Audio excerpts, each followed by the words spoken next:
Uy Mare, alam mo bang katapusan na ng mga magkakamag-anak na politiko? Ay, paano mo naman nasabi yan, Mare? Napanood ko sa balita, naipasa na daw yung anti-political dynasty bill, Mare. Wow, sa wakas! Goodbye na sa mga politikong ginawang family business ang gobyerno. Oops! Teka. Kasi baka mali tayong lahat. Dahil yung pumasang anti-political dynasty bill sa Kongreso, eme-eme lang yon. In short, fake anti-political dynasty bill. Para maunawaan mo, ang pinag-uusapan natin ay House Bill number 8389. Pumasa ito sa House on third and final reading. Ang mga principal authors nito ay ang House Speaker mismo na si Bogie D. III at ang anak ng Pangulo na si Sandro Marcos. On paper, parang magandang pakinggan, anti-dynasty. Pero ang tanong, anti-dynasty ba talaga ito? O chinacharot nyo lang kami? Makinig ka kasi i-explain ko kung bakit kailangan mong tutulan ito.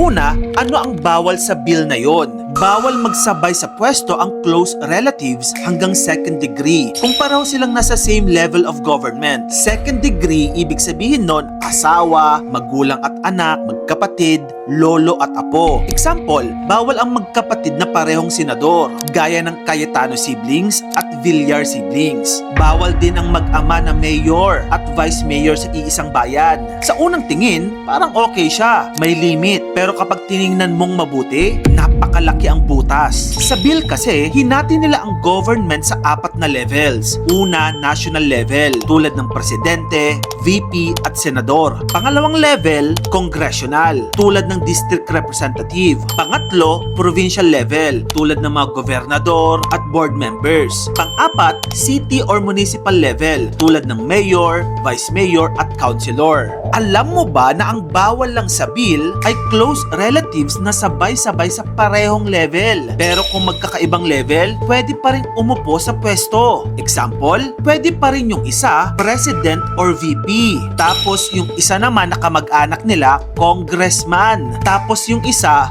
mayor. In short, pinapayagan pa rin ng fake anti-dynasty bill na tumakbo ang magkakapamilya. Basta magkakaiba sila ng level. O diba, lokohan lang? Parang sinabi mong bawal ang family business, pero pinayagan mo silang magkaroon ng branch sa bawat floor ng mall. Pero bakit nga ba problema ito? Kasi ang political dynasty is not just about having the same job title. It is about one family controlling power. Kahit magkakaibang level sila, pwede pa rin silang magkampihan at magsabwatan. Example, yung presidente pwedeng pagtakpan yung korupsyon ng pinsan niyang congressman o yung congressman pwedeng magdala ng project sa probinsya ng utol niyang mayor. O diba? Ang tawag dyan hindi reform. Ang tawag dyan rerouting. Nilipat mo lang ang dynasty sa ibang lane. Ang pinaka-vocal na tumututol dito ay si Representative Chel Jokno. Nasaan ang pagbabago rito, di ba? Hindi ko makita ang mga nasa tuktok ng Tatsulok ay nananatiling nasa tuktok at tuloy pa rin ang kanilang ligaya. Pero sa panukalang ito, hindi winawakasan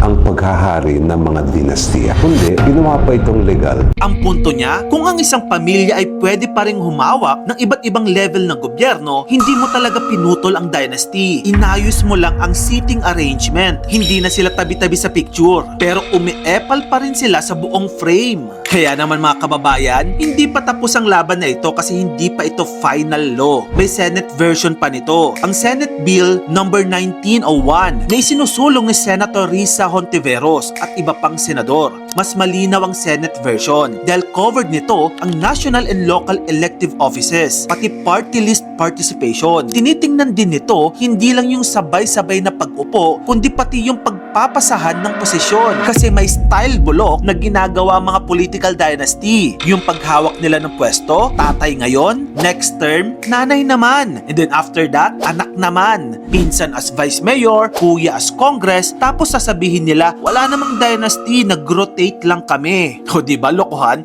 Rotate? Ano to, electric fan? Kaya naman kalampagin ninyo ang inyo-inyong mga congressman regarding this fake anti-political dynasty bill. Mag-comment at mag-message kayo sa kanilang mga emails at Facebook pages. Dahil ang serbisyo publiko, hindi dapat family franchise. Kung gusto mo pa na magganito pang awareness contents, dito lang yun sa channel ko kaya follow ka na. Maraming salamat sa panonood mga kamagkano.